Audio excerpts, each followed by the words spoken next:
माँ लक्ष्मी और विष्णु भगवान की यह अनोखी कहानी जरूर सुने। पसंद आए तो लाइक को शेयर भी करें। तो जय माँ लक्ष्मी।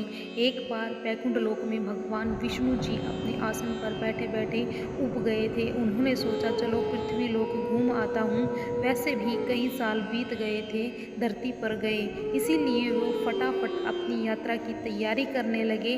विष्णु जी को तैयार होता देख लक्ष्मी जी उनसे पूछी कि आज सुबह सुबह कहाँ जाने की तैयारी हो रही है स्वामी। तो विष्णु जी ने कहा, हे प्रिय, मैं पृथ्वी लोक पर घूमने जा रहा हूँ। तो कुछ सोचकर लक्ष्मी जी ने कहा, हे भगवान, क्या मैं भी आपके साथ चल पृथ्वी लोक आ सकती हूँ।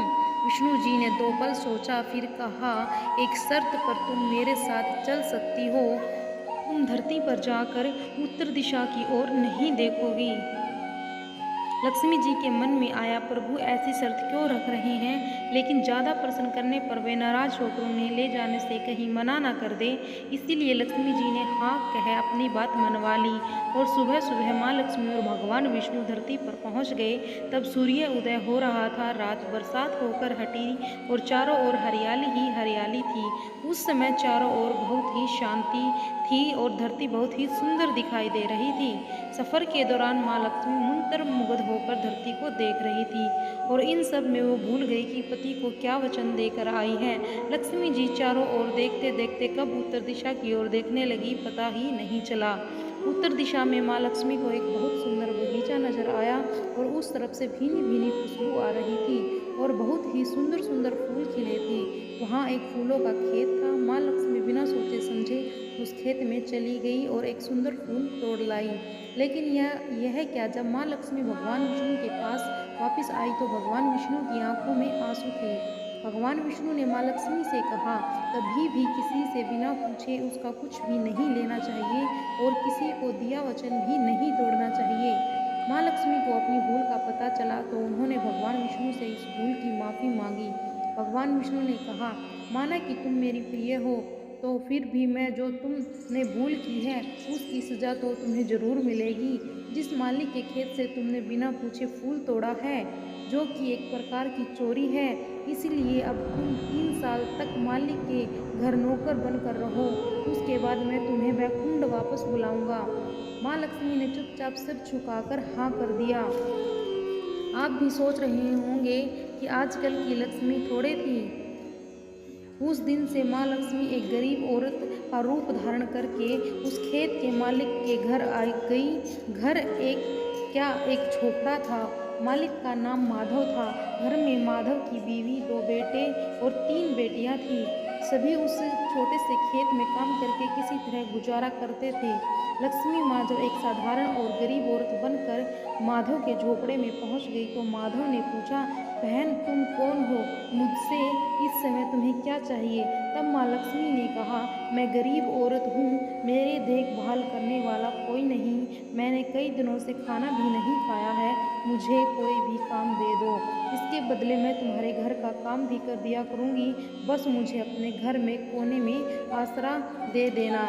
माधव गरीब जरूर था किंतु बहुत ही अच्छे दिल का मालिक था। उसमें दया आ गई, लेकिन उसने कहा, बहन मैं तो बहुत ही गरीब हूँ, मेरी कमाई से मेरे घर का खर्च मुश्किल से चलता है। अगर मेरी 3 की जगह 4 बेटियाँ होती तो भी मैंने गुजारा करना था। अगर तुम मेरी बेटी बनकर जैसे रूखा सूखा हम खाते हैं उसमें खुश रह सकती हो तो अंदर आ जाओ। माधव ने माँ लक्ष्मी को अपने झोपड़े में शरण दे दी। माँ लक्ष्मी 3 साल तक उस माधव के घर नौकरानी बनकर रही। जिस दिन माँ लक्ष्मी माधव के घर आई थी उससे दूसरे दिन ही माधव को फूलों से इतनी आमदनी हुई कि उसने शाम को एक गाय खरीद ली। फिर धीरे धीरे माधव ने काफ़ी ज़मीन खरीद ली। उसने सबके लिए अच्छे अच्छे कपड़े भी बनवा लिए, एक बड़ा पक्का घर भी बना लिया, बेटियों और बीवी को गहने भी खरीद दिए। उसके घर शरण लेकर रह रही लक्ष्मी जी को भी उसने वो सब दिया जो अपनी बेटियों को दिया था। पहले से कहीं ज़्यादा सुखी और समृद्ध माधव के मन में हमेशा ये ख्याल आता कि मुझे यह सब इस महिला के शुभ कदम मेरी झोपड़ी में पड़ने के बाद मिला है। इस महिला ने एक बेटी के रूप में मेरे जीवन में आकर मेरी किस्मत ही बदल दी। 3 साल लगभग बीत गए थे, लेकिन माँ लक्ष्मी अब भी घर में और खेत में काम करती थी। एक दिन माधव जब अपने खेतों से काम खत्म करके घर आया तो उसने अपने घर के सामने के द्वार पर एक देवी स्वरूप गहनों से लदी एक औरत देखी। ध्यान से देखकर पहचान गया, अरे यह तो मेरी मुंह बोली चौथी बेटी यानी वही औरत है। वो पहचान गया कि यह तो माँ लक्ष्मी है। तो बोलिए जय लक्ष्मी माँ की। अब तक माधव का पूरा परिवार बाहर आ गया था और सब हैरान होकर लक्ष्मी माँ को देख रहे थे। माधव बोला, हे माँ, मुझे माफ़ कर दीजिए, हमने आपसे अनजाने में ही घर और खेत का काम करवाया। माँ, यह कैसा अपराध हो गया। माँ, हम सबको माफ़ कर दो। माँ लक्ष्मी मुस्कुराई और बोली, हे माधव, तुम बहुत ही अच्छे और दयालु व्यक्ति हो। तुमने मुझे अपनी बेटी की तरह रखा, अपने परिवार के सदस्य की तरह से मान दिया। इसके बदले में मैं तुम्हें वरदान देती हूँ कि तुम्हारे पास कभी भी खुशियों की और धन की कमी नहीं होगी। तुम्हें वो सारे सुख मिलेंगे जिसके तुम हकदार हो।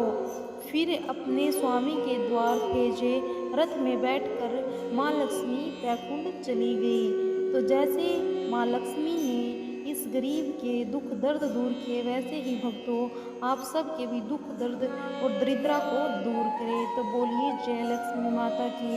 अगर यह कहानी पसंद आए तो एक लाइक ज़रूर करना, वीडियो को शेयर करना और चैनल को सब्सक्राइब भी ज़रूर करना। तो जय लक्ष्मी माँ की।